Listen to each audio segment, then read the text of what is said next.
This Torah class is brought to you by TorahAnytime.com. Welcome, everybody. Welcome, all our Torah Anytime viewers. Tonight's class is, you would think I would get this ready for the second time, but I did not. Leilu Nishmat, Naomi Bat Rivka, and Ufashman to Ufal Ben Frida. Again, everybody's welcome. All the women are welcome to join us every Thursday at 8 p.m. at 1601 Quentin Road, the BJX location, which again, we graciously appreciate the BJX for hosting us over here. And we've got everything. 1601. And no next week. Right, next Thursday. The date is August. Whatever is a week from, whatever, August 16, thank you. We will I will not be here, but there might be a class. Again, stay tuned from however you get your classes information from. Okay, men's class. Men's class is on Tuesdays It's on Tuesdays at Avenue S and E7. The address is 630 E7 at 8 p.m. 630 Avenue S. I don't know what I'm saying.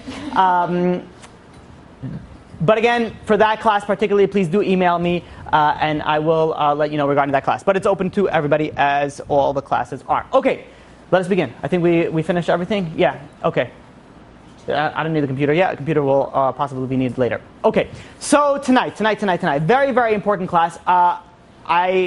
It is a little bit of a deep class. You do have to, I'm going to try to simplify it as much as I possibly can. And I was actually on the fence if I should give this class for the woman or I shouldn't give this class for the woman. I decided that I will give this class for the woman. I think it's very, very important for everybody. The reason why I was on the fence, because a lot of this has to do with the way that you learn Gemara. And I'm assuming the majority of you sitting over here do not learn Gemara. Some might say I may hope that, but we're not going to get into politics at this point in time. But even with our Gemara, it's still an important topic. So what is the topic? The topic is we've been dealing with many classes now on proving that the Torah is from God. Not only do we prove that the Torah is from God, we also prove that everything that we have to date is also from Hashem. It's also divine. So now, the question that has to come up for anybody who knows anything about Judaism, and this is really important, people do need to think about this, and if you haven't thought about it till this point, then you should think about why you haven't had this question. The question is as follows. If we're saying that the Torah is divine, then how in the world is it possible that there are arguments? There's something called machloket. There's a machloket in the Gemara, in the Mishnah. We have machloket. We have argument. The Rabbi says this is the law. The Rabbi says this is the law. How is it possible, if we have the right Torah, if we have the correct version of the Torah, then how can we have any arguments? That any skeptic, the first question that they should ask is this. For some reason they don't. I don't know why. But this would be one of the best questions. You claim that you have the right Torah, then why are you arguing about it? You should have all the right answers. Or maybe you don't have the right Torah. Maybe you don't have something that you're missing a link to it. So today, B'ezrat Hashem, we're going to explain how we understand machloket, how we understand this idea of arguments in the Torah. How do we understand this if we intend to claim, and we do, that we have the right Torah. So, and I would have to mention, this is very important. This is again another class that it's not so good to, just hear clips of it. This is very important to hear the entire thing, because if you just heard the first part, let's say somebody goes and just cuts and edits it out, just what I just said till now, that's it. Rabbi says that the Torah is not divine, there's arguments, end of it, and so this is a class that you do have to stay with me and bear with me till the end. Okay, first and foremost, it is very important to realize, and this is Rabbi Victor Miller also says this like this, that the main points of the Torah, there's no argument. The truth that we do have arguments in the Torah. We do have arguments, what the halacha is, what, different, and different, there's arguments on all different points, but the main points of the law, the main points of the Torah, there's no arguments. For example, when it says Pri Etz Hadar, when we're talking about an etrog to use on Sukkot, one says it's a pomegranate, one says it's an apple, one says everybody says it's an etrog. No one argues in it. You have an idea, for example, for tefillin. Tefillin, everybody says that it has to be square. There's 4 parchments in the shalosh. There's 1 parchment in the shaliyat. It's all the details, no one argues about. There's minor details that they do argue about, and we're going to speak about it. When the Torah says that you have to be afflicted on Yom Kippur, no one argues you realize when it says that, the Torah says that you have to be afflicted on Yom Kippur. There's so many interpretations that afflicting could mean to go to a boring lecture. Or go to any lecture for some people, unfortunately. But it could be hitting yourself, banging your head against the wall, watching your siblings. There's so many different interpretations for afflictions. What is the term of afflictions? Yet nobody argues. Everybody says and everybody knows this means fasting. It means that you have to fast. When the Torah says that you have to slaughter as I have commanded you. Again, this we spoke about in the previous classes. Nowhere in the Torah does it say specifically how to slaughter. Yet, everybody agrees the way that we have to slaughter.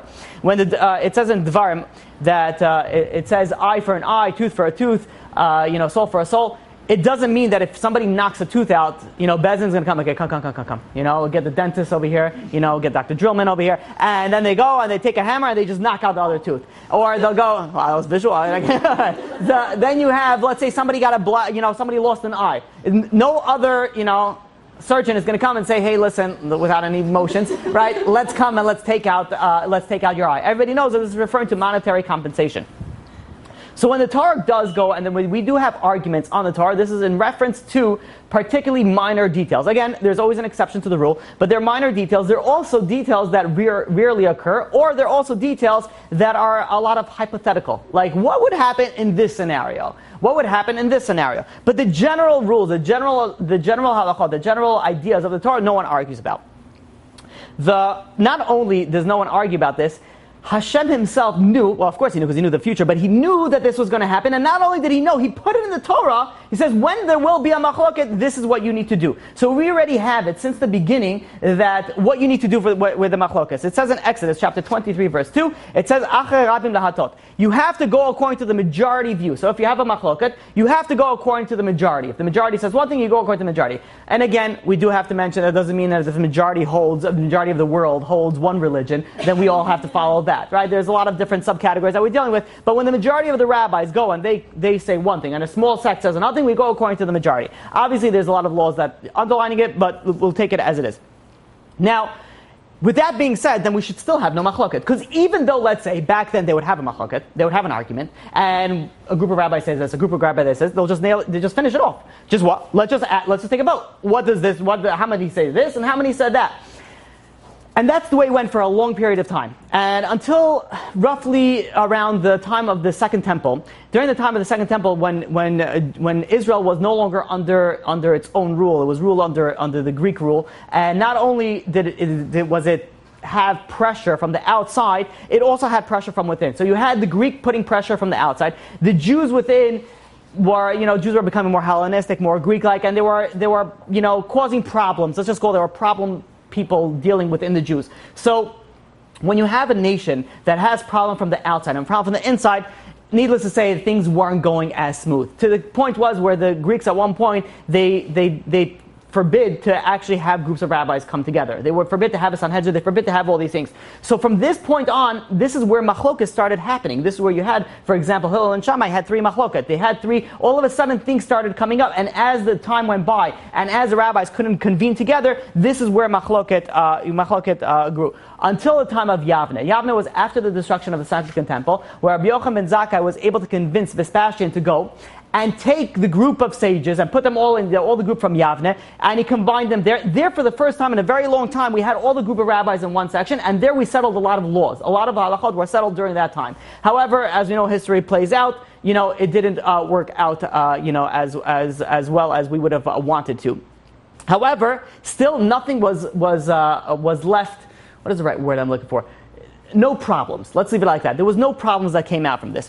What happened is that there was a certain point in time where the Jews were going into exile. And they were going into exile, so the sages realized that we have to unify everything. There can't be rabbi saying this and rabbi saying this. We have to unify it. Why? B'ezrat Hashem, hopefully we'll touch upon it. So first of all, we have to first discuss, number one, is what can there be a machloket about? Can there be a machloket just about anything? Is there something in particular that we only have arguments about?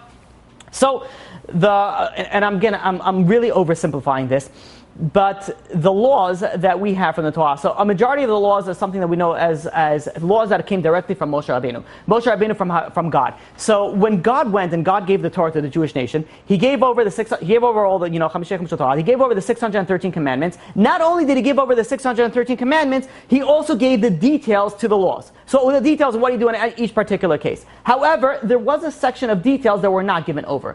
Those details were later to be derived through a particular method of derivation. It's there's 13 ways that the Torah could be expounded upon. There was a certain way that God left it out and says, hey, listen, the rabbis, you're going to decide, you're going to figure out these details by, let's call it, mathematical equations that I'm giving you.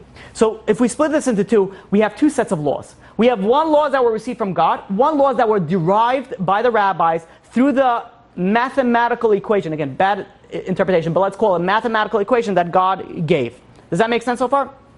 So the reason why we have the computer on the screen is if I see that you guys are with me throughout this thing, then I would like to go through the 13 methods of explanation, explain what it is, and then go through all the details for the examples and so on and so forth. But we'll leave that for the end. Just give you an example, something very, very common and very easy, something called a kal v'chomer. A kal v'chomer is something like this. Let's say that I have two guys. One, his name is Sam, and one, his name is Max. And if I were to tell you that Max is stronger than Sam, that is all the information that I'm giving you. Max is stronger than Sam. How much? Doesn't matter. All you know is Max is stronger than Sam. And then I tell you that Sam, who's weaker, can pick up 100 pounds. What would you know about Max? He could for sure pick up 100 pounds. For 101 maybe 250, maybe 300. Yeah. Kind of like how much more so? How much more so? We don't know. We just know that he for sure could do that. Yeah, kal v'chomer, exactly. Exactly. An example that we use it for in the Torah, for example, is we know what is more stringent for, actually anything. Let's say cooking, for example. Shabbat or Yom Tov? Shabbat, right? Shabbat is more stringent. If I were to tell you that something is permitted on Shabbat, then I could say kal v'chomer, for sure it's permitted on Yom Tov. Make sense? So there are 13 ways that we go and we can expand things from the Torah. This is the way this was given by God to the Jewish people, and this is the way. So there were laws that were given directly from Moshe Rabbeinu, and there were laws that were derived from the rabbis. Now the laws, both of these are equally binding. There's no, this is all, equally binding. The laws that were given from Moshe Rabbeinu, no one argues about. In fact, when the Gemara goes back and forth and then it says Halacha Moshe Sinai, no one argues about, and that's the way that it goes. However, laws that were derived by the rabbis, that there could be an argument about. And it would make sense, because each rabbi has a different thought process, each rabbi has a different intellectual level, and again, we'll see how much this actually comes into play, but we see over here that is the only time that you're going to have, so the laws that were derived, that is the only time that you could have a machloket. Now, this brings us into a very interesting point. It's sort of a side point, but it is important that it should come up in your mind, but if you didn't, I'm going to answer it anyways. It says that the entire Torah was given to Moshe Rabbeinu, right? So everything, the Gemara and the Mishnah, the Halacha, everything was given to Moshe Rabbeinu. Yet, at the same point in time, it says that in Kohelet, chapter 1, verse 9, it says, Ma shahaya hu sheyeh. Whatever was, will be. And then the pasuk finishes, Ve'ein kol chadash tachat hashemesh. There's nothing new under the sun. Yet Rashi over there goes and says, if you could go introduce novel interpretations to the Torah, which means is that there's something called chidushim. Chidushim is novel interpretations of the Torah. So the question is like this. I don't understand. How could it be a new interpretation? Does Moshe Rabbeinu know? Was it given by Moshe Rabbeinu? Was it not? Did Moshe know about this? Did Moshe not? What do you mean by something called a chidush? Does it make sense? It's a good question? I think so. Okay, good. The Gemara in Menachos goes at Menachos page 29b. There was a very interesting scenario that took place. It was when Moshe was in heaven, and Hashem was showing him the Torah. And in Torah, there were crowns. Crowns mean, so you have Hebrew letters. So for example, let's say this is a daled, right? Above over here, let's say you would have like a few lines. Those lines on top of the letters are known as crowns. So Moshe Rabbeinu says, why are you, including the crowns? No one's going to know what it means except for you. So he says, no, there's going to be a time, there's going to be somebody named Rabbi Akiva. Rabbi Akiva is going to go and he's going to be able to darshan, he's going to be able to learn a lot of things from those crowns. So Moshe Rabbeinu says, can I see him? So Hashem showed him, he put him in his class, in Rabbi Akiva's class, and he put him in the 8th row. And Rabbi Akiva was saying things, and Moshe Rabbeinu wasn't sure what's going on. So he says, I don't understand. He says, if you have a person like this, why are you giving the Torah to me? Give it to Rabbi Akiva. So God told Moshe Rabbeinu, this is the way I intended to do it. But the question that we have to ask is, how could Rabbi Akiva expound something that Moshe Rabbeinu doesn't know if Moshe Rabbeinu got the Torah? How is that possible? So Rashi answers this, a very simple answer. He says, Moshe Rabbeinu was shown this insight, this preview to the future to Rabbi Akiva before he received the Torah. So it makes sense, he doesn't understand it because it wasn't given to him yet. But yet we still have to understand something else. We still have to understand that how can we understand chidushim in the Torah? How can we understand novel interpretation in the Torah? So Don't talk with water in your mouth. That's a good lesson. Okay, when Moshe was given the Torah, so we said that Moshe was given the laws. Moshe was given the entire Torah. There were some details that all he was given was instructions on how to come out and derive those information. So in essence, Moshe knows everything. Moshe understood everything that would come out from the Torah, but not because it was given to him, because he knew the levels, the way that things were derived. He knew the ways, the Shoshet HaMidah, Shaton and Dashut Bahem. He knew that, and that's why he was able to go and understand it. But rather, there were things that God didn't tell Moshe Rabbeinu, and it was the obligation of either Moshe or the sages afterwards to go and expand these details. And again, this is what we said, that this is where you have machloket. So far, so good? Makes sense? Okay, good. Very big question, a very, very big question, is a big fat why. Why, God? Why do we need this? What's the whole point of having the rabbis go and, so you give us majority of the laws, you give it to us, but then the rabbis have to, get the minor details, they have to go and extract it. Just give us everything. If you're already giving it to us, just give us all the details. Isn't that so amazing? We'll avoid all machloket. There's not going to be any argument. Again, well, I was once telling you that, that I was asking somebody, why is there arguments in the Torah? He says, because we're Jews, and Jews argue. That's it. But in essence, we're not, if there's nothing to argue, we won't argue. Well, again, some people will argue regarding anything. Those type of people, just make sure not to marry them. But everything else, the Jews, yes, we're known to argue because we are critical thinkers, and we think outside the box. We think a little bit differently. But when we look at the Torah, we look at the options, God did it for a purpose. Why did God make it that we should derive laws from it? It would make so much more sense, at least in our humble minds, to say, just give us everything, avoid all confrontation, avoid all machloket, and shalom al Yisrael. Literally, shalom al Yisrael. They don't have any problems. So, the Maharal answers this. The Maharal answers this something very, very beautifully. And it says like this. It says that when God gave us the Torah, He wanted to merge a relationship with the Jewish people. Now, when God, who is an infinite being, is giving to us, people, humans, a finite being, something, it's out of our scope of understanding. It's beyond us to understand. Now, you can't have a relationship when someone's way up here and you're down here. There's no connecting, land value. There's nothing that you could actually, attach to. Yeah, we'll keep the Torah. Yeah, we'll have it. But the connection, the relationship is not going to be there. However, say you have, and by the way, this is where the Gemara says, the Gemara above Mitzvah, page 38a, says that a person prefers one measure of his own produce, of his own work, more than 9 measures of something that was just given to him for free. People would enjoy better, and I know everybody wants to just get presents and will enjoy it, very happily. But push comes to shove, at the end of the day, if you work for something, you appreciate it much more, you enjoy it much more. So there is a need to have you work for something, because that is more, appreciative, and there's a higher level to it. So God wanted to forge a relationship with us. That's one of the reasons that we're here. Now, in order to do that, there has to be some sort of common ground. So God says, I'm going to give you the bulk, you're going to have it. But there's going to be a part of it that I'm not going to give you. You're going to have to derive that. Why? Because then you're going to forge a relationship. This is something that you understand. I'm going to give you the equations. You have all of a sudden a connection to it. Now, I want to extend this, and this is my own interpretation of it. The whole purpose we know in this world is everything we do, and it's very scary to think about it, everything that we do, whether good or bad, is going to change our status in the next world. We know the purpose for this world is not in this world. It's actually for the next world. So if we do something good, we raise our level, we raise our status, we raise whatever you want to call it in the next world. If we do something bad, we lower our status, we lower our thing, punishment, reward, however you want to think about it. Now, the idea of doing something, of doing a mitzvah, doesn't come into effect only, okay, you did this mitzvah, you get a check, equals 10 points, goes into the next bucket, you get 10 points. That's not all the factors. There are thousands upon thousands of different factors that come into play. What were your emotions when you were doing the mitzvah? What was your thought process? Was your day very difficult? And it was very difficult for you to do that. We know it's more difficult the more reward you get. There's so many different factors, then again, only God knows about these factors that come into the value of the mitzvah. So you could have, technically, 2 people doing the same exact mitzvah. One of them will get reward 1,000, another one will get reward 1,000,000. You have 2 people equally dressing, equally modest. Yet for someone it's easy, and they're going to get it, let's say 1,000. And for somebody else it's very hard, and they're going to get 1,000,000. Why? There's different values, different factors that come into play over here. Now when we take that into consideration, when we take that into our mind, we have to now look about, what are you going to work harder for? If someone just gives you something, or if you're actually working for something. Think of it as this explanation, and again, it's a very bad example, but on the other hand, it's a good example. You're a partner in a business, and you want to work on a certain deal.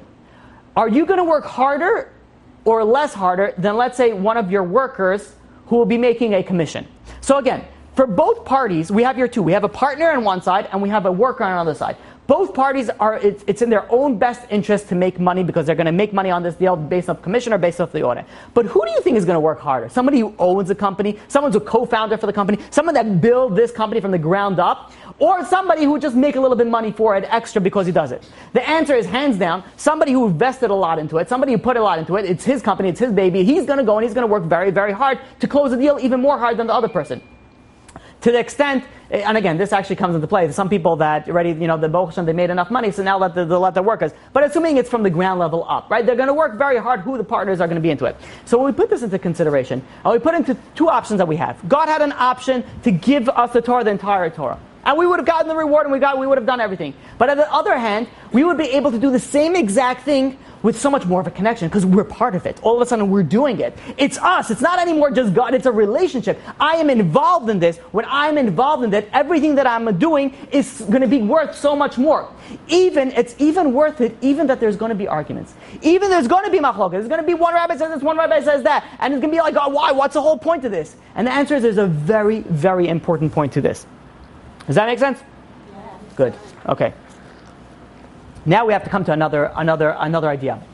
What about, and again this question comes to me, not so often, but every once in a while, what if the rabbis made a mistake? It's a good question, right? What if the rabbis made a mistake? Imagine the consequence of that. Imagine, you had the rabbis thousands of years ago, chas v'shalom, they made a mistake. For eternity, we're doing the wrong thing.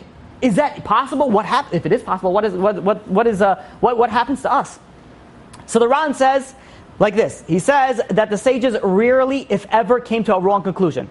And he goes and he quotes a pasuk in Dvarim, chapter 17, verse 11. It says, "Lo tatsur min hadavar asher yagidu lecha yamin u'shmol." You're not allowed to deviate whatever the rabbis tell you, not right and not left.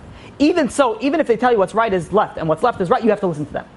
So the point is that, says the Ran, that it's impossible for any harm to come upon anybody if they go and they listen to the sages, even if they said something wrong. Again, it's really, or it's very unlikely that it will ever happen. That is what the Ran says. The Abar Benel in Parshat Shoftim goes and he strongly disagrees. What does he disagree with the Ran? He says, he rejects his opinion. He says that it's absolutely impossible that the sages ever came to a wrong conclusion. It says never was and never will be. Lo haya v'lo yeh. Never. It's not possible. The sages always came to the right conclusion. How? We're going to explain that shortly.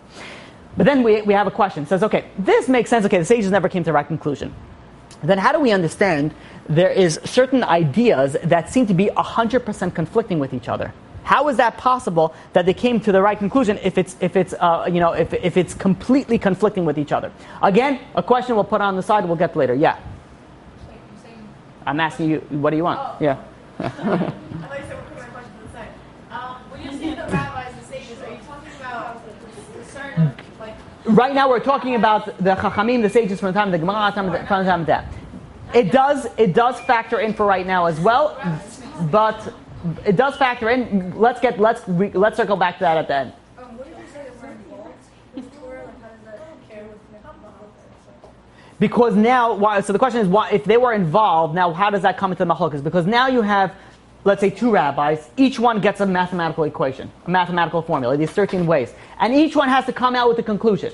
So it's very likely, and it makes sense, that two rabbis, because again, it's not 1 + 1 = 2. How does that make us involved?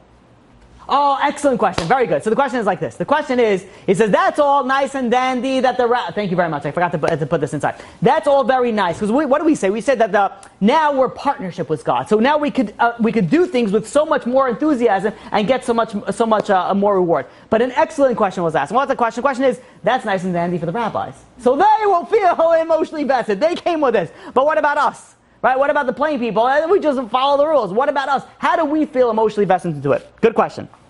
Thank you for that. So the answer is that it's easier for us to relate to a human being, a human understanding, rather than God. So God gives us something, it's beyond our comprehension. Why? But when the rabbis, even though we didn't come to that conclusion, but we can relate to that in a so much more level because we're part of that relationship. We're same human, we can understand it. And therefore we could go and we're still invested into this halakha or law, understanding whatever it is that the argument is on. Okay? All right. So now, let's go on to number 2. Yeah. Doesn't that only apply if you're like questioning what they're learning?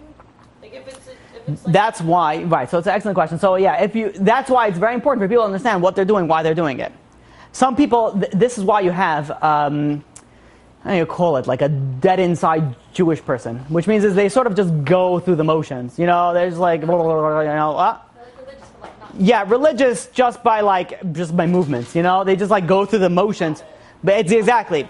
That's why we have these classes. That we go and we delve into the depths and try to understand what the basics of what we do. And this, by the way, is the reason, I don't know if you've been realizing, when we go, let's say, to certain holidays, that's the angle that I try to go on. To try to understand what are we doing it, because then you can become more vested into it when you understand something, when you could relate to it more. But yeah, that's very important. And people need to go and people need to understand what they're doing. And again, you're never going to understand everything. There's some things that are beyond our grasp, our knowledge. But in general, you could understand and you could get to the level, and the more you learn, the more you understand. And even if you don't, this is the beauty of emunah. The beauty of emunah and bitachon is that if you don't understand that, but if you have emunah and bitachon, then you'll do it on the same exact level. Okay.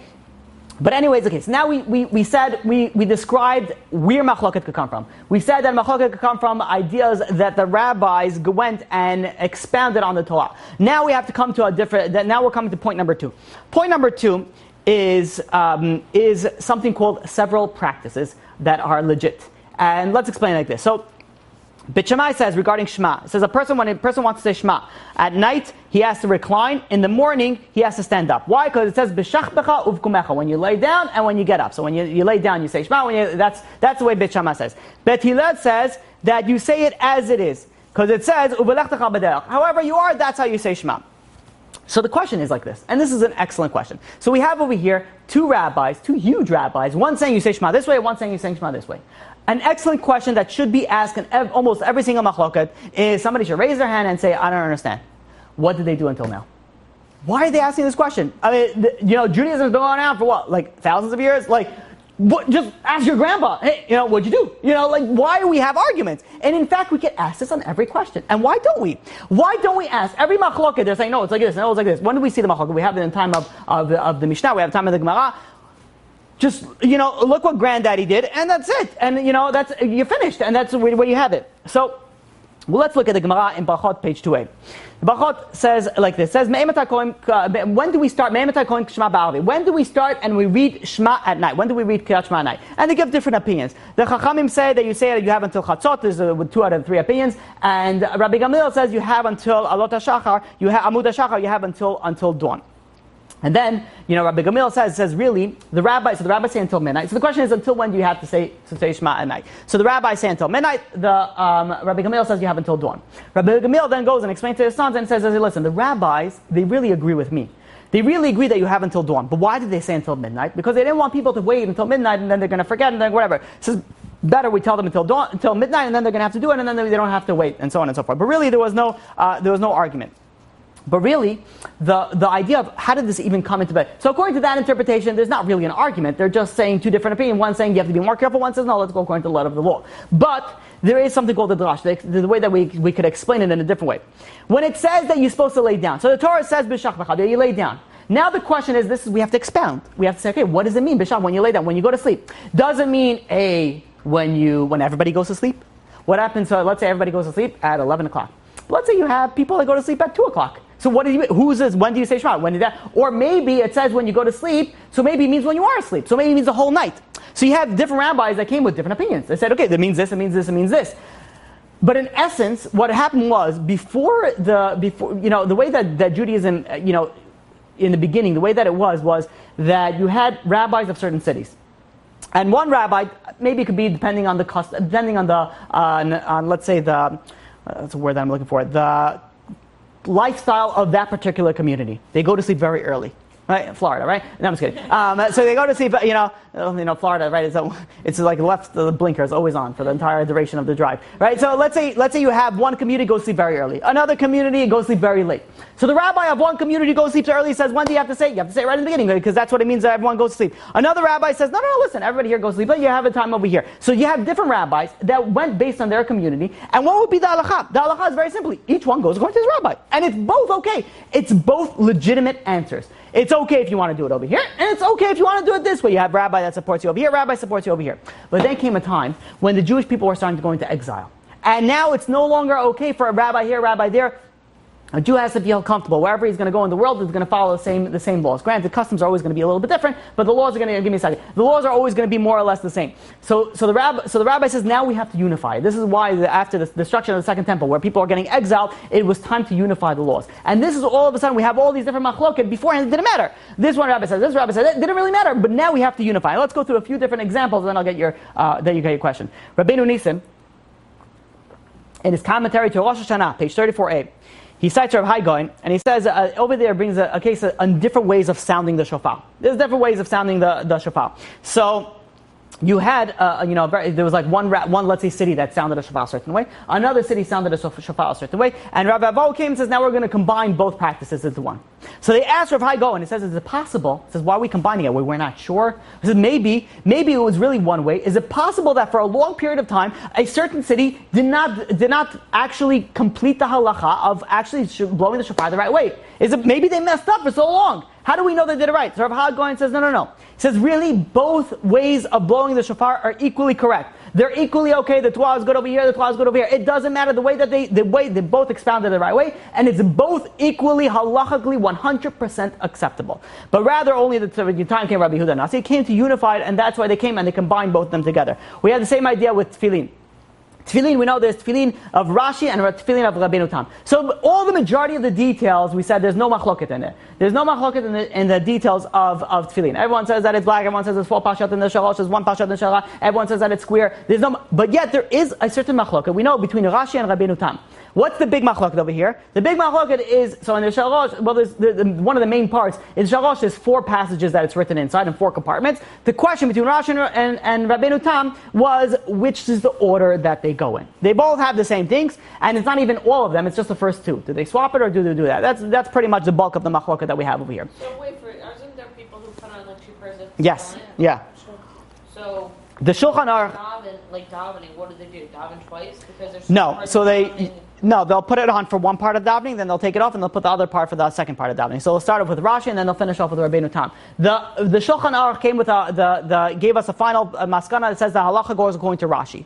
So it goes according to Rashi. That's what everyone does according to Rashi. Some people go and they put on 2. They'll put on Rabbeinu Tam and they'll put on Rashi.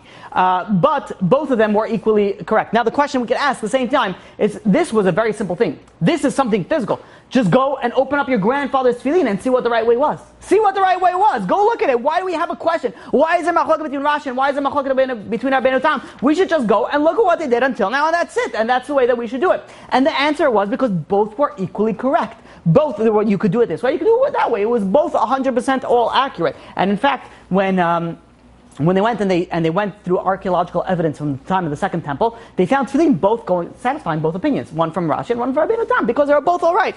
Granted, now we have to unify the practice. Come to Shulchan Aruch and says we're going to according to Rashi. The same thing with tzitzit. The machloket, is it 3 strings? Is it 4 strings?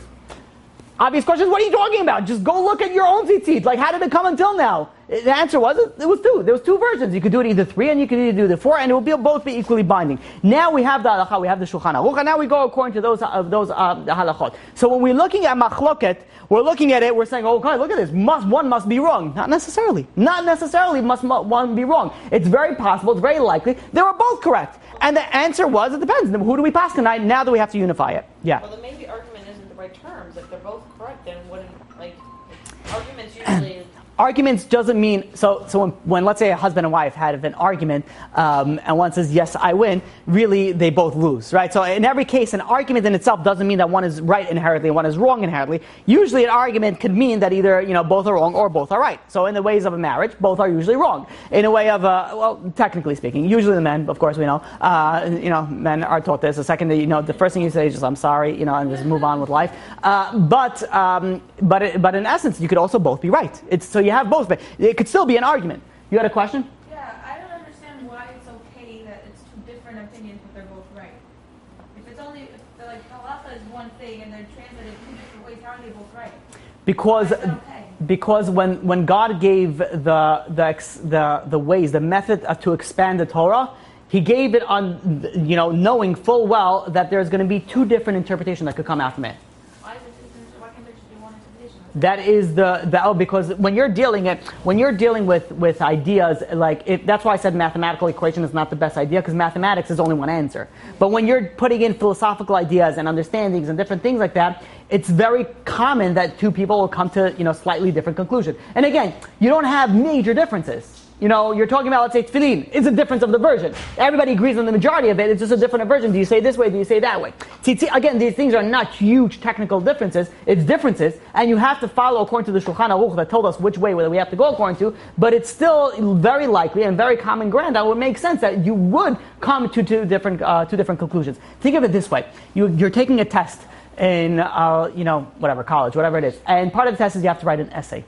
Now, it's very likely that two people will write two completely different things and they'll both be 100% correct. And that's just why. Because people come from their own ideas, they come from their own angles, so it's very likely that they'll both be correct. Make sense? Yeah, but not a ton of people are following that person's essay. Like, now these are two different opinions that a bunch of people are following two different ways. Okay, so let's say these two people are the geniuses of the world. So now you're going to have it, right? Do you put the baby on his back or do you put the baby on his stomach? I don't know. I guess you guys are not on mothers or something, but I don't know what other thing. Well, it depends on the year. In 2016, the answer is one. 2017, the answer is it. Do you want him to turn? Does this stuff No, because it says suffocation, this or that. There's all different. Like when you're dealing with anything in expertise, you'll always have two different opinions, and it's okay. And that's But that always changes. That's true. That does change. So that's not a good example. Okay. All right. Let's move on because we have a lot to cover. Okay. So now. That is point number 2. Point number 3 is something called Elu ve'elu divrei Elokim Chaim. This is a very, very important, and now we can begin to understand what this means. What it means is like this. This is a Gemara in Eruvin, page 13b. I'm sorry, I apologize. It was a little boring. No, I'm kidding. I shouldn't have called it. I am sorry. Okay, I don't know. These things. School, okay? Everyone in the universe is not in school. That's why I'm tired. And you know what it is? People that yawn in Shirim, they should get more reward because they are even more tired. And I'm not joking. I'm serious. So. I feel like we should move on because we can't. Yeah, just keep on rolling. Okay, and actions. Take 2. Okay, so now, so some things I do. I know I suffer from. It's a disease called word vomit. I think things. My mouth just says things before I'll be like, there is a stop sign in me, but he's not strong at all. I just push him away very easily. All right. That's okay. There we go. So we're good. So, but it's on someone else's expense. So I'm sorry. In front of everybody, I'm asking you, Mechila. So, you should know, if somebody asks me, you have to say you're mochel, not just, it's okay. Okay, very good. Okay. All right. All right, let's continue, shall we? Okay, and action, take 3. Okay, so now, the Gemara in Eruvin. The Gemara in Eruvin, page 13b, says like this. It says that Beis Shammai and Beis Hillel, they argued for 3 years. And one says halacha like this, one says like halacha like this, and then it says that a bat kol came out, and says, Elu ve'elu divrei Elokim Chaim. These and these are the words of God. Now the question is how to understand. If one rabbi says pure, and the other rabbi says impure, how can you tell me that these are the word of God? One must be wrong. If you're telling me pure, and you're telling me impure, one has to be wrong. They can't both be correct. And the answer is, so we'll give you 2 answers. Number 1, Rabbi Yisrael Salanter and Rabbi Yitzchak Hutner says, what does it mean that Elu ve'elu divrei Elokim Chaim? That these and these are the words of the living God, meaning that these and these are both legitimate for studying Torah. Because if you think about it, what Torah should you study? When you're studying Torah, you should study what? You should study things that are the halacha. The bottom line, what do we have to do? Should you study the wrong person's opinion? Like the person that we don't, I shouldn't say wrong, the person that we don't follow? And then it says Rabbi Zalman, says Rabbi Yitzchak Hutner, that yeah, these are both legitimate. Elu ve'elu divrei Elokim Chaim. These are both legitimate ways to study Torah. You could study it from both angles. Number 2 is, when we say Elu ve'elu divrei Elokim Chaim, is answer based off what we gave. It says, they're both correct. They both have an answer, both saying correct. They could both go one way, they could both go the other way, and yet it goes according to the majority and according to the majority view. And in fact, there's a midrash. There's a midrash, and I believe it's in Tehillim. The midrash in Tehillim says that when Moshe Rabbeinu went up to heaven, and God told him that in midrash in Tehillim, he said he gave him a certain case, and then he gave him 49 reasons why, let's call it impure, and 49 reasons why it's pure. And Moshe Rabbeinu says, what's the answer?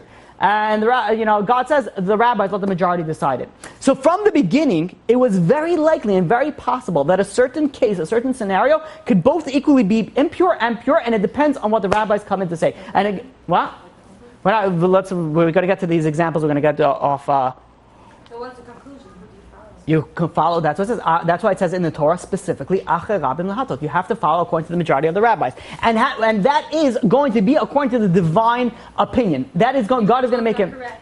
Yeah, you follow according to that. Even though both are correct, you still have to follow according to that opinion. Okay, the question. Let's hold on the questions for a second, and let's get a little bit, and then we'll do all the questions. I'm assuming that I realize it's getting a little bit late, so I want to get that to the end of it, and then we'll open up questions as long as we need. Or as long as I want. No, I'm just kidding. As long as we need. Okay. Now the question is, when we wrote the Gemara. Now I say we, like I could even begin to scratch the surface of the dirt of the dirts of the dirt of dirt. But when the holy rabbis, when the awesome rabbis, when they wrote the Gemara, when they wrote the Mishnah, why did they put in machloket?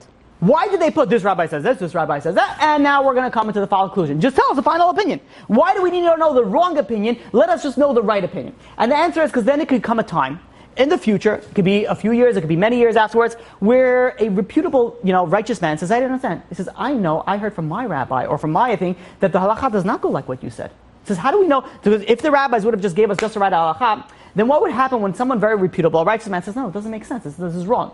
So now that we have the wrong opinion actually helps us establish a right opinion. Because then we'll say, that wrong opinion is in the Gemara. We know about this wrong opinion. It's not wrong opinion, this is opinion of that, but we don't go according to that. That's not the majority rule of view. That's not the way that we paskin. We paskin according to this thing, and that's how we're going with it. So even when you learn the wrong, it's not the wrong. Wrong is that even when if you learn the other, it actually enhances your ability to understand the correct one. And hence, elu ve'elu divrei Elokim chaim, both versions are correct, because even when you learn things that are not, it's still going to help you understand the things that are correct. There's also another idea in it, and that idea is that when a teacher said something, back in the time, in the Chachamim, we had that the teacher said something vague, which means is that you could understand it in more than one way. Now, we'll have to understand, why would the teachers do that? Why would they say something in a vague way? And we know that in Psachim, page 3b, and in Chulin, page 63b, it says,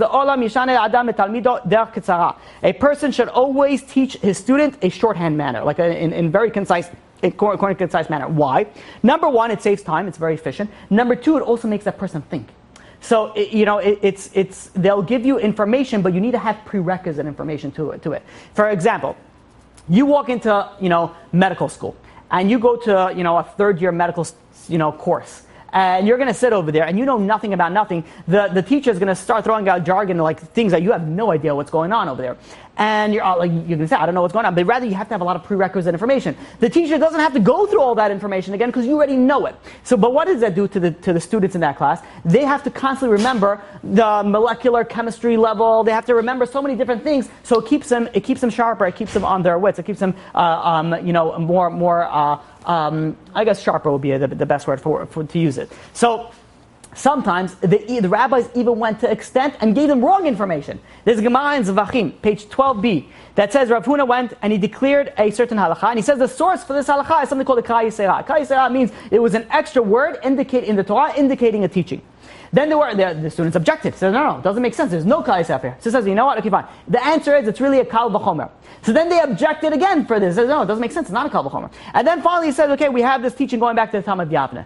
So they asked him. He says, you had no thing to back up. Why did you say that? Why did you say you had a scripture to back it up? Why did you say Kal V'chomer if you knew that it wasn't like that? And he said the reason that he said it was to sharpen the students' minds. It was to the point to sharpen the student's mind. When you're going, let's say, let's use medical, as an example. Somebody, you have a medical professor is doing a surgery, and he has a bunch of students around him. And he's going to tell the students, I'm going to cut open this person over here, and we're going to go around from this angle, and we're going to extract over here. Now, he's telling them something very wrong. He's saying that should not be there. There's an artery there. If you cut over there, that's going to bleed to death. He wants the students to go, no, wait, you can't do that way. You're going to have that artery. You're going to miss that artery. You're going to cut it over there. You're going to destroy it. You're going to kill the person. You're going to bleed out. He says, very good. Okay, what happens if I go this way? So it makes sense that their teacher would want to present wrong information to see how you're going to respond. Keep you on your toes, make sure that you're following it. To the extent that you have to understand that one of the goals of teaching Torah is not only to teach the bottom line. This is what you need to do. Rather, what it even is sometimes even more important is how do we get to where we got to. You have to know the basics, the foundation, to know how we got to where we got to. And sometimes it's so important that it's worth it to go and say something vague. And remember, when you say something vague, it's possible that if it wasn't clarified, two students say, well, the rabbi meant this, and they'll say the rabbi meant this, and let's say the rabbi is no longer alive. So machloket could also come out from this way, when the rabbi would say something that is vague, and this would open up the door to machloket. There is also, we spoke about this, I don't know, last class or 2 classes ago, regarding the Agadata, the Gemara, the stories in the Gemara, that it's like stories. And you would think, okay, this is what the stories means. Really, there's a lot of deep meanings behind it. And in fact, many stories in the Gemara that you think, let's say you have one angel speaking to another human being. Not always does it mean what it actually says. There's actually a lot of deep underlining, ideas behind this, and you shouldn't take it literally, or you should take it literally. It depends on the story. It depends on what you need to do it. Now, why did they do it this way? Again, they kept it very deep. Why? Number one, to keep the students on their toes. And number two, which is even more important, was this information is not for everybody. There's a lot of deep Kabbalistic secrets that are hidden in the Gemara, in the stories. And it's not meant for everybody to do it. So somebody who's just going, I'm just reading the Gemara straight through, is not going to understand the depths of it. They're not going to understand the ideas, what's really the Gemara is talking about. And this is where sometimes you will have something, and I use this word very carefully, seemingly contradictions. Because you see the rabbi say something over here, you see the rabbi say something, it's a contradiction. When you read it like that, when you read it the basis, but when you understand that what we're dealing with is a lot deeper, then sometimes what you think is a contradiction is not really a contradiction. Sometimes it is. Sometimes it isn't. But how do you know that? You have to actually, in order to really know if there's a real contradiction, you have to really go down to the bottom, the foundations of the Torah. You have to really know what's going on over there. You can't just briefly, coarsely read it over and accept to understand that this is a contradiction over here, this is a contradiction over here. I have, I've many times that people go and they send me contradictions in let's say in the psukim. And those things, majority of the time, first of all, if you just translate it correctly, there's no contradiction. If you want to go a step further, you read Rashi, and that would answer most of your contradictions. But yeah, what people do, people go and they read it in a very, very just like coarsely glance. They go to some, I don't know. It's such a shame because when somebody goes and types in on the internet, on Google, Genesis chapter 1 verse 1, the first thing that comes up is Christian websites. And in fact, majority of them come up as Christian websites. I'm assuming they pay to put it over there. So you have Bible Hub and you have all these other Christian websites that come up over there. You think they're giving the literal translation? You think they're giving the good translation? They're giving the translation that would make sense to them. So they read it, and then they read something else and be like, aha, contradiction in the Torah. I'm like, where did you read this? You read it where that belongs in the toilet. Forget about even a good interpretation. That's not even basic interpretation. They change everything. So sometimes when you see contradictions, not only is it a contradiction, sometimes it's different. I had somebody recently send me a link to an Islamic website, and then FBI. No, I'm just kidding. So it was came from the Islamic point of view that of contradictions in the Torah. And they listed 100 and something contradictions in the Torah.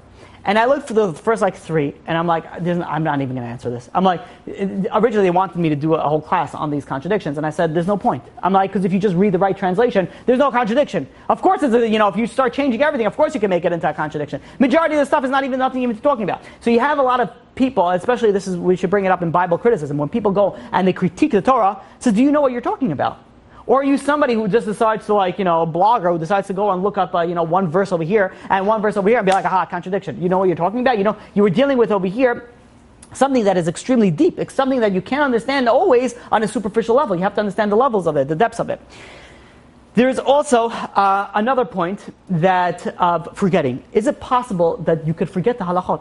And the answer is yes. It says that Yehoshua, the Gemara says in Temuah, page 16a, that Yeshua forgot laws. Yeshua forgot. Why did he forget laws? Yeshua forgot laws because when Moshe Rabbeinu was about to pass away, he says, do you have any hardships with any laws? And Yeshua gave not the most humble answer. He says, no, I don't have any difficulties. I know everything. So because of that, he forgot some laws.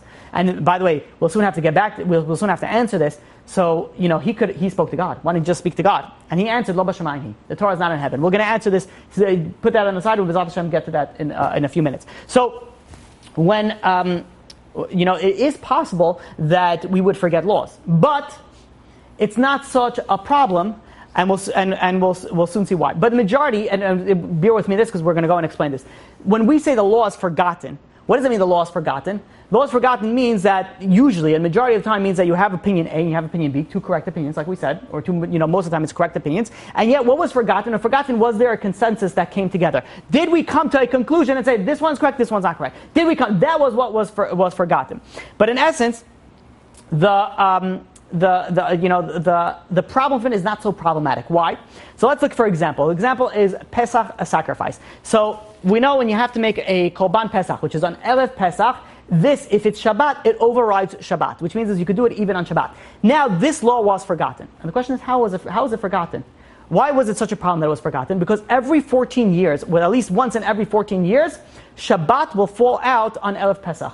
Which means is that you don't have to look back so long ago to figure out what was the law. What was the law? What did they do 14 years ago? People can remember what happened 14 years ago. Ask any woman, right? They remember, especially if it deals with the husband. They remember everything since day one. I know for a man, the last thing that he wants to hear is, what did I wear on the first date? I remember what we went on the first date. Dress and shoes. Yeah. It's so easy. Yeah.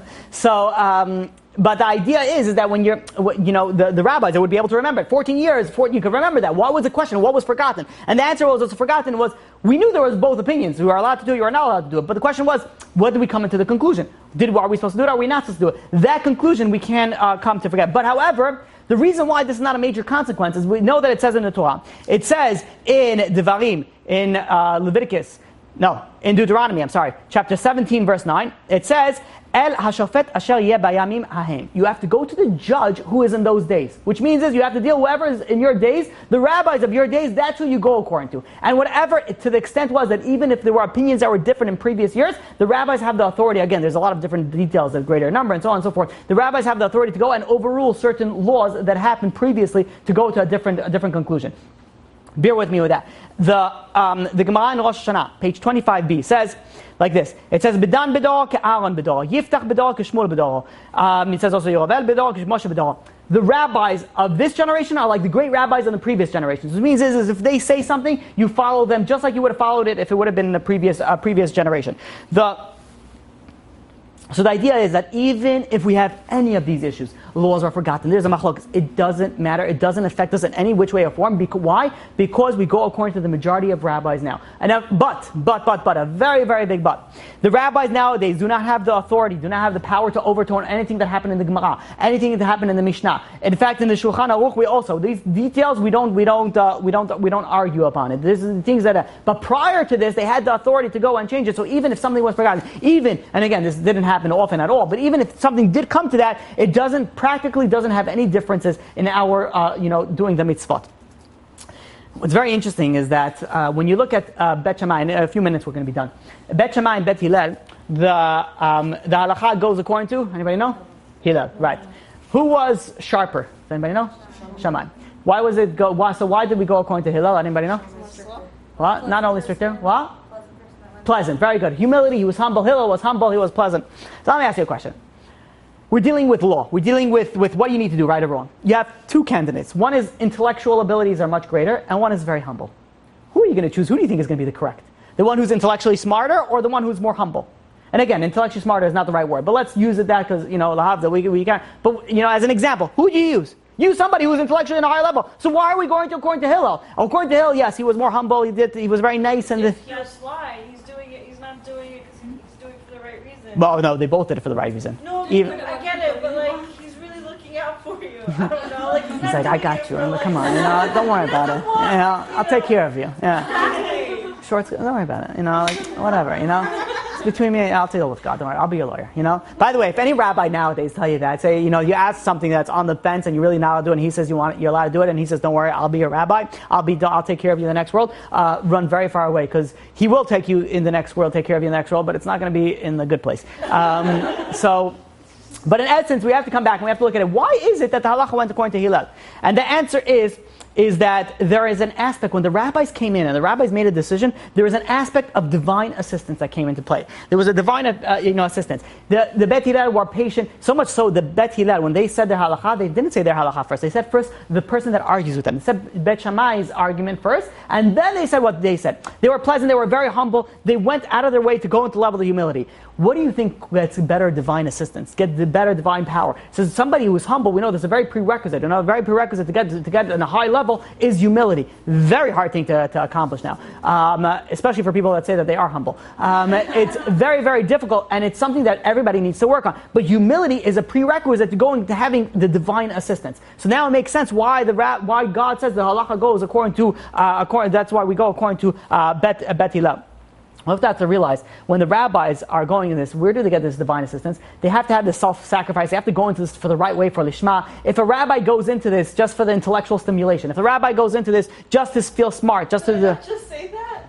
At least that's what I wanted to say. Oh, okay. So, but they were both correct. I'm not saying that this is Bet Shammai. I'm saying this is way a method. Yes, then you're correct. Yay! You are right. Yes. So not humble Okay. right now. you go for it. Okay. So this, by the way, the more intellectual stimulated that the go. I'll give you an example of this. You have the Talmud Bavli and Talmud Yerushalmi. You have the Babylonian Talmud and then you have the Jerusalem Talmud. We go according to the Babylonian Talmud because the Babylonian Talmud and if you look at the Rif and the Rosh in the end of Eruvin, they go and explain like this. They say that one of the reasons is because that we go according to the Babylonian because there was a lot more exertion, a lot more effort that went into the Babylonian Talmud. There was a lot more divine, and then we could extend it to say that the divine assistance was extended also over there. But now we have to go. Clear so far? Good? So far so good. Okay, good. Now, the idea that we said before, that if I'm telling you right now that there's divine assistance, we just said before that the Torah is not in heaven. It says, Lo b'shamayim. To the extent that we said, let's repeat the story that we said before, that Yehoshua went and he forgot certain halachot, and the Jewish people said, okay, go ask God. And he says, no, Lo b'shamayim. The Torah is not anymore in heaven, we have to deal with it right here, and that's going to be the halacha. That's what God told us to do, and that's what we need to do. The question is, if I'm now telling you that it's Lo b'shamayim, that it's no longer in heaven, then how is it possible that we get divine assistance? It's conflicting. First I'm telling you it's only in this world. Now I'm telling you, okay, but if you go this way, you get divine assistance. What's the divine assistance here needed? So we have to go and we have to understand Ruach HaKodesh, right? So how do we get Ruach HaKodesh, right? Take a pen and paper, write down this instruction, right? Take a tomato and crush the onions, right?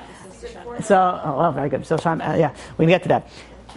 The Rivka, when she was going, not you, sorry. When Rivka Imenu. So when she was have a problem with the children inside her stomach, she was going past one way and they were kicking. They were going past an impure place and they were kicking. So she went over to Shem and Hefer. And Shem and Hefer went and they said that you have two nations that are with you. They have two children. How do they see it? They have a sonogram machine going over there. So it's going to feel a little cold, This is a new thing, And they put this on. How did they figure it out? The answer is they knew it through Ruach HaKodesh. They knew it through divine inspiration. The Rivka in Bereshit in Genesis chapter 27 verse 42, it says, Rivka was told the thoughts of Esav, her son. She understood that Esav wanted to go and kill Yaakov. That's what she told Yaakov, go run away. How did she know this? How did she know this information? She knew it through Ruach HaKodesh. So, Ruach HaKodesh, we can think of it as like a sixth sense. Something that you would be able to see something that is not yet here, even so much so that you could be able to see the future. And, Rabbi Chaim Kanievsky writes and says, even in the time of the Gra, even in the time of the Chafetz Chaim, they spoke about things that they didn't, there's no way that they could have known about. They spoke about things in the future. The Ramchal writes that the Torah leaders of every generation reach a level of Ruach HaKodesh. The Noda Yehuda writes, the majority of the Torah that we have today was through Ruach HaKodesh. In fact, he says the entire Talmud was written through Ruach HaKodesh. Rabbi Yonasan Eibshitz goes and says that the Shulchan Aruch and the Ramah, the Halacha that we have nowadays, is also written through Ruach HaKodesh. So now we have to understand what is the Ruach HaKodesh. So says the Ramchal in Mesilat Yesharim, that says that if you work on your character, you'll be able to reach a level of Ruach HaKodesh. Now what's Ruach HaKodesh? Ramchal in Derech Hashem goes and explains. He says like this, says I'm going to quote you, it is an inspiration that comes from above that enables one to understand an idea in its entirety with perfect clarity. Additionally, it could give one the ability to understand ideas that are not within normal human ability, such as seeing the future. So we see over here from the Ramchal, there are two aspects to Ruach HaKodesh. Number one, understanding an idea in its entirety, and number two is seeing something that's beyond the scope of human ability, which is seeing the future.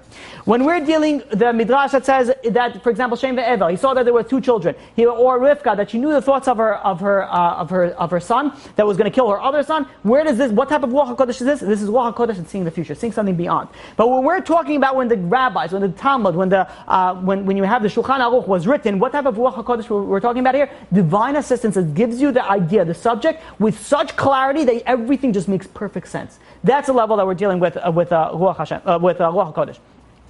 The Stipler says in Chai Olam that in every generation there are 36 people that receive divine inspiration, that see this at a daily thing. So even in our generations, you have these cases. And we spoke about previous stories that we have. We don't have time to go through stories, but we spoke about stories that we had that, I said personally that I went to certain rabbis that definitely knew stuff that they had no way of knowing. Things that are obviously something beyond the scope.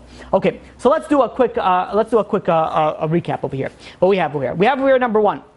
What is machloket about? We said machloket majority of the time is of minor details, or rear details, or details that are just minimal of the idea. But the majority of things we don't have halacha kodesh. Even though, by the way, you open up the Gemara, it's all machloket. But you look at it, what's the bottom of the machloket? They're not arguing of the majority of the things. They're arguing of certain details, and that certain detail could take pages and pages of the Gemara that's arguing in it. Overall, in Judaism, we don't have the majority is not machloket.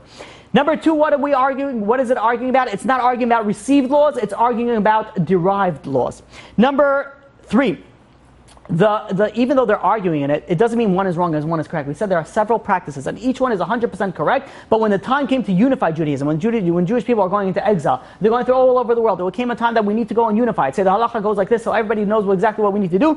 That's when we unified it. But not that one person was wrong, one person was right. And there was something that I forgot to mention. That is, the question is that why was there different opinions? Somebody asked this, in a certain point of time, and I don't know why. This completely slipped my mind to answer it. So, why is it that we have different customs? Why is it that we have different ideas in different parts of the world? So when we do al-pi Kabbalah, when we do something, when we do a mitzvah, it fixes not only gives us the power of the mitzvah, but it also fixes the surrounding area. You fix the area that you are in the world, so much so. And that's why a lot of the holy rabbis tell us that the Jewish people had to go through all different parts of the world. There are certain sparks of kedusha that had to go be dealt with them. How do we go and fix it? Again, it's majority through the mitzvot that we have to do to learning the Torah. So now when we look at it, it says it makes perfect sense of why there are different parts of the world that may need slightly different variations of different things to get that thing out. And this is where we could say there are different customs that came out there. There's different things that came into it. There's different customs that came into it. There's different laws because the bottom line, the halacha more or less stays the same. But this part of the world needs a little bit of this over here. And this part of the world needs a little bit of change over here. So this is why even though we see the different customs, different ideas, but in essence it's all part of one bigger picture and there's a need for that to happen that way. We also said that even though the rabbis are coming and they're introducing these ideas, we said according to the Rabbi Benel, never possible for them to actually make a mistake. And according to the Ran, even if they did make a mistake, it's never going to harm you in any way. And besides that, we know that the rabbis have divine assistance. They have divine guidance from God to go and direct to the right halakha. So now we have, either we open up for questions or we go through, which might take me a few minutes, through the 13 ways of expounding the Torah. Okay, questions then. All right. Okay. So is this like the same answer to why there's different, why Sephardim do different things and why per se. do different things? Per se. Technically, not everything, because Contradicting in a way. What's contradiction? They're not what? Head covering is a big controversy. Head covering is not head covering. I do not want to get into shaitos, especially with Sephardim and Ashkenazim. But the head covering, you do have to. Well, it depends. Chamavadia Yosef, yes. There's different bands. I don't want to get to all the halachot over here. Definitely ask your local Orthodox rabbi. But what the argument is this considered tzniut? Is this not considered? Is this considered okay as a head covering? Is it not considered okay as a head covering? So these are not customs. Customs, you would say, let's say rice or something else, and kidneys, whatever. Yeah, gebrux, whatever it is these are different ideas, they're different customs. These are not. You're going. Wherever you go into the world, the Torah is the same, the Shabbos is the same. You could go and your Ashkenaz, you could pay in Tzfar. I know someone who was listening to music the whole 3 weeks. Someone who was allowed to have meat during the 9 days. Someone who was did this. Why? First of all, I don't know who you know, those people. Because generally, if they tell me more about it, my rabbi says, I don't know. in general, I'll tell you like this. In general, there are different. First of all, a lot of these things are customs. A lot of these laws are customs. Now, granted, these customs are different, but some of these, there's all different. Every idea has to deal with itself. There's some things that come with the rabbi's stringencies. For example, you have Cherem Rabbeinu Gershom, that you can't marry more than one wife. right? And that's for the Ashkenazim. The Sephardim, and it was only supposed to be for 1,000 years. And then you have the Sephardim that you can't do it, and you shouldn't do it. Now again, you say, oh, two contradicting ideas. Not really. Over here, according to that, according to this rabbi, he says you should not do it, and the rabbi says no, it's okay. And for whatever it is, different society, different things. So you think of it as the fences were different in different areas. There were different things that needed in different places because there's so many factors that come into play. Who is the people that you're living around? Who are the people that you're dealing with? Are they on a high level? Are they on a low level? Are they going to be able to do this? So, in essence, the bottom line, the halacha is the halacha. It stays the same. These minor differences on, can you shave beforehand and you don't shave afterwards, these are different customs that are not, they're not the difference in the, that... Like, for example, not listening to music in Spir Somer. Why do some people do it from one place to another and some people do it the other? Why can't it just be one halacha? You can't listen to music for 49 days, that's it. Some people do it from Rosh Chodesh or something, I don't know, from the beginning to... So, it's different. Nowadays, we could still have difference of arguments, for example, especially after the Shulchan Aruch. After the Shulchan Aruch, so it's known as the period of the Achronim, this is the time where, there wasn't the Shulchan Aruch sort of unified everything. The Shulchan Aruch and the Ramah went and unified everything. But nowadays, not necessarily. You could still have two rabbis that would rule two different ways. And this, the halacha is still, you go according to your rabbi. Why can't it just be one thing? Because this was a price that you had that had to pay to go and have the rabbis get involved in it. This is the price, and it always will be like that. And it's a price, and this is. When Mashiach comes is a whole different story. We have a whole takeaway there. Yeah. So to just add on yeah. It's kind of like how each state has their own. Each state has their own laws. So you're going to say that because Nebraska has a different speed limit, they're wrong. Not necessarily so, but that's just the way it is because they have less people there, so the speed limit could be higher. Like we have more people. So I guess you could say I guess it depends on each community or each place. It could change. Something like that. I heard that it was supposed to be like that, but with Moshe Rabbeinu, he gave out some jobs to. He said, "I can't do everything," and really, he was able. You're saying when Yisro came and gave him that the idea to go and hire judges. So, yeah. The bottom line, whichever way you look at it, it was supposed to be this way. How do we know that? Because it says straight out in Shemos. It says straight out that you have to go after the majority. If you think about it, the Torah says that you have to go according to the majority. Everybody who got the Torah would be like, what are you talking about? What majority?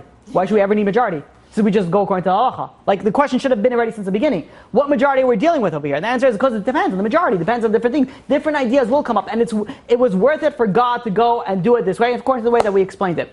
I thought it was clear. It was good. I don't know. For me, it was beautiful. Okay. And from one other person. Thank you. Should you want to go through the 13 ways of things? Okay. If anybody does want to leave, by all means, I don't feel insulted. I will write your name down and give it to a Kabbalist. No, I'm kidding. Do you think? Okay, so the reason why I have it over here is I realize a lot of you in here possibly would not have heard this. So this is basically just like notes that I'm going to practically read majority off it, but it's easier to visualize it when you actually see it. So I think that would work a little bit, better for you. So here's, for example, a Kal V'chomer that we mentioned before. So we gave a different example. Here's an example that we have over here in the Torah that regarding a Kal V'chomer. So when Miriam went and was sent out of the camp, Moshe asked for leniency. And when Moshe asked for leniency, Hashem replied, and it says, if a father spits in her face, would have spit on her daughter's face, for sure she wouldn't see him in 7 days because she would feel... Oh, yes, I'm sorry. If only I would know how to do that. Thank you. There we go. Can we add music in it? I'm kidding. Okay, here we go. Perfect. Is that better? Okay, thank you. So... Yeah, if you're going to look at spelling, then don't look at it at all. Or grammar, then completely ignore whatever you're going to see on that screen. So, because I learned it from China and it's backwards. Okay, so now, so if this is the Kal V'chomer, what's a Kal V'chomer? So again, these are the 13 methods that the Torah gets expounded, the darshans upon. If a father would spit in the daughter's face, for sure she wouldn't see him in 7 days. Certainly, if God does that, certainly she shouldn't see him for 7 days. And that's why she got kicked out for 7 days. Let's try to leave all these questions until the end, because, well, you know what? I don't even know if we're going to deal with that at the end. Okay, the next thing, number 2, is something called a Gzeira Shava. A Gzeira Shava, and we're going to go through the examples. So we have here 2 verses. Number one, you see a verse in Numbers, chapter 9, verse 2. It says it's regarding Karban Pesach, and we have in Numbers 28, verse 2, it's regarding Karban Tavid. Both those verses use the same word called Bemoado. Bemoado is the same exact word. And where we learned, and the Gemara in Pesachim goes and brings it down, and we learned something, if it's the same exact terminology, word that's used in one verse, and there's a law over there, we could apply it also to the second verse. So we learn over here that the Karban Tamid, it has to be brought in it says in Bemoado in its proper time. This means a halacha for Karban Tamid, even on Shabbat you bring the Karban Tamid. Which means is that even the Karban Pesach, you're going to go and you're going to offer it in its proper time, even that it is on Shabbat.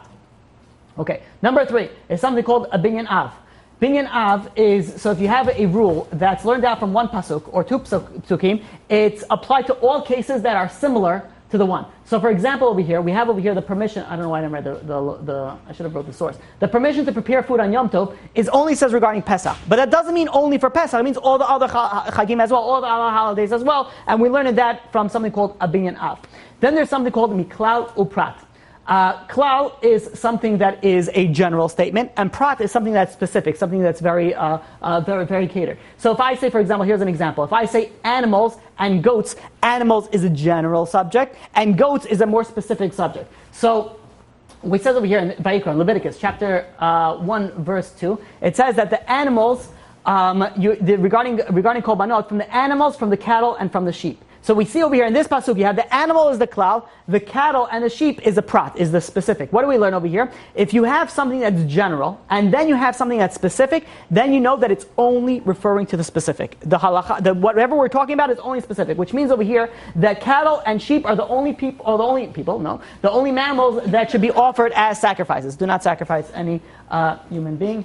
Unless it's your husband, then you're probably allowed to. So you have over here when something is general, and then something is particular, it's dealing specifically with just the particular and nothing else. Okay, number 5, miprat uklal. This is exactly you switch. So you have something that is first something specific, and then you have something that's general. So look at the pasuk that we have over here. I wonder if I can highlight it as I speak. No, I can't. Shoot. What? How do you know if you should use first prat or klal? So again, I'm giving you a very brief overview on it. This is majority rules this. The majority rules in general, in the general case, again, I say in general, these are the method of expounding the Torah. So far, if we just stop over here, you could see how two different, well, I don't know, not necessarily in these cases, you could have two different interpretations that could come out, possibly, maybe, you could say like this, say like that, but we'll see as we'll go further, they'll possibly will be more clear. So now number 5, miprat uklal is the split. By the way, whoever reads Kolbanot in the morning realize that we say this every single day in the prayers.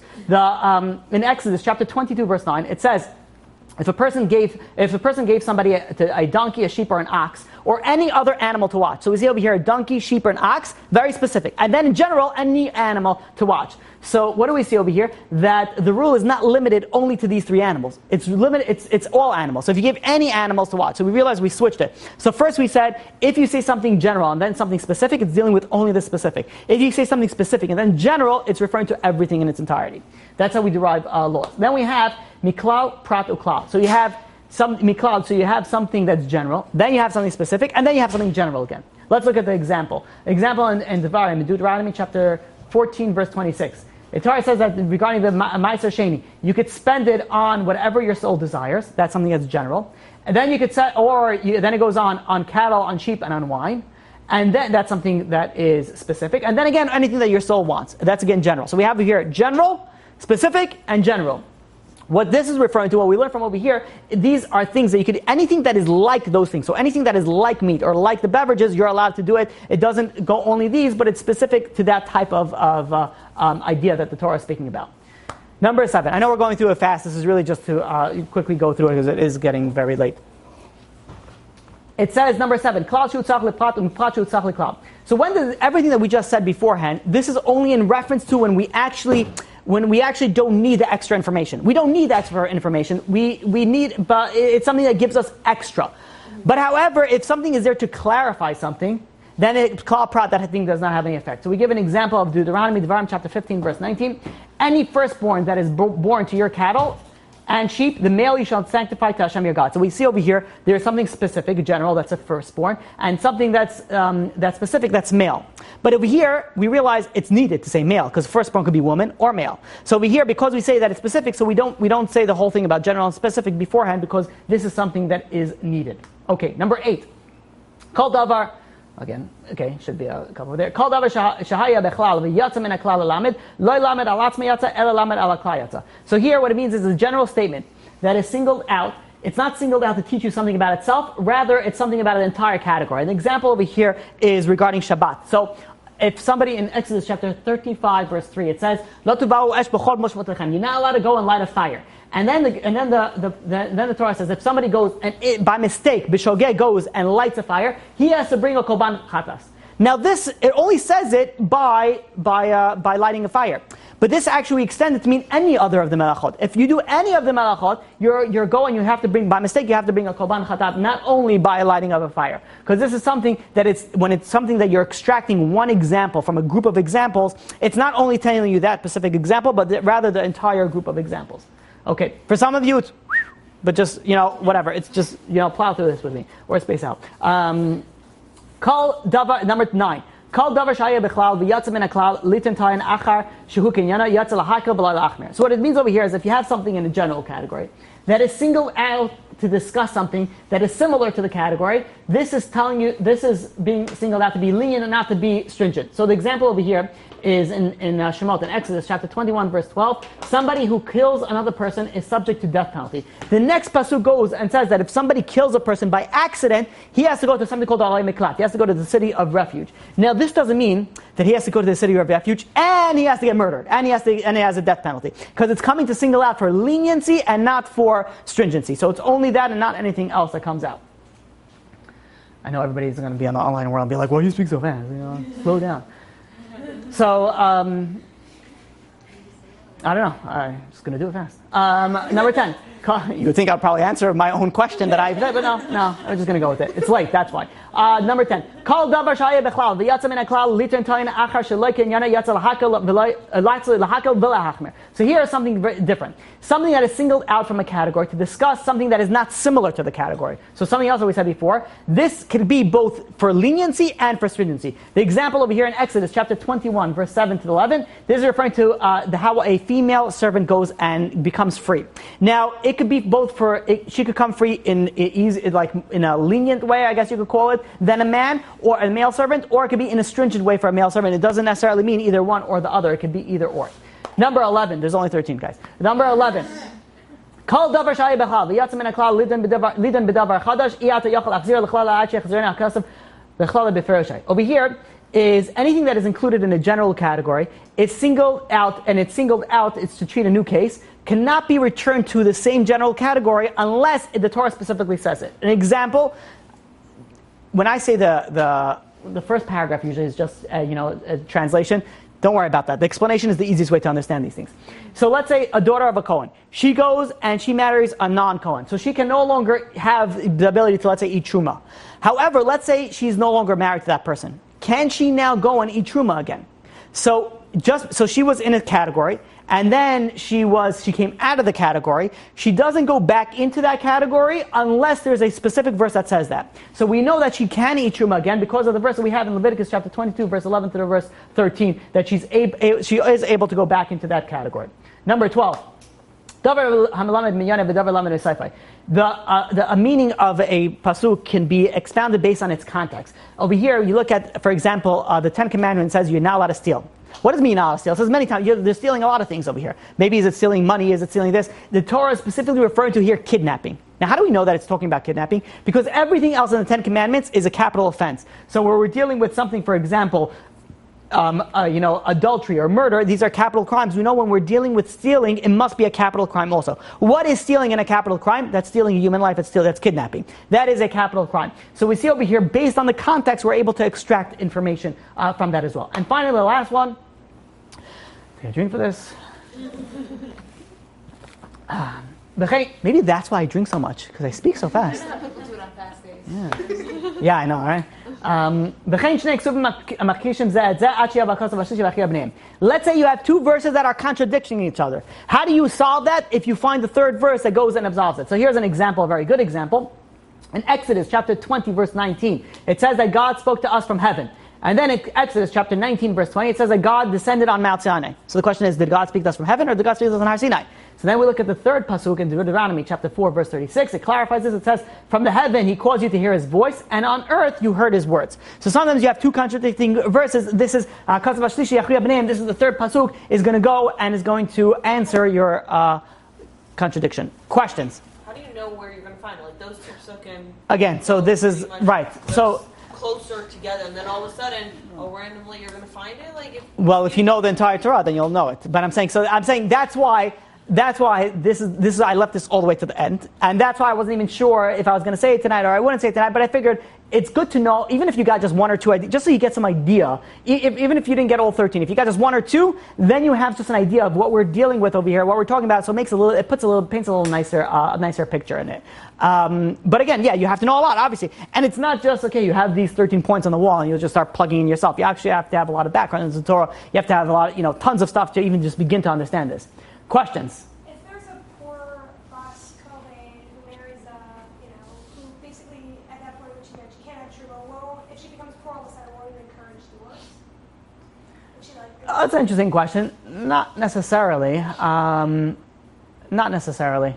that's the only way she can get the true back, which is free. If you deal with that, then you could say, let's say a woman marries a man and, rich daddy doesn't approve.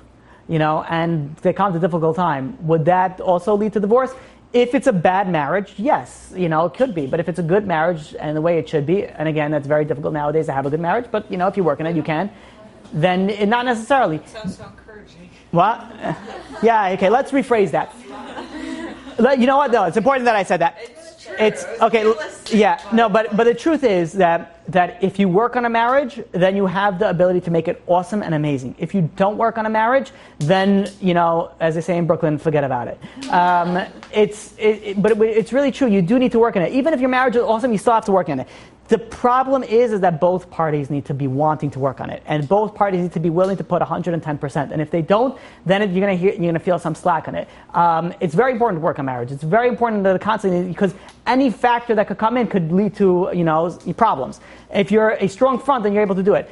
Is it difficult nowadays? Yes. Is it impossible? No. You have to both want to do it. And that's why from the beginning of the marriage, you have to go and work at it together. You have to have good communication. You have to have good understanding with each other. You have to have boundaries. There's things that needs to happen. And this is where, it's very important. Marriage therapies, rabbis, whatever you need to deal with to go with these. You've just experienced another Torah class brought to you by TorahAnytime.com.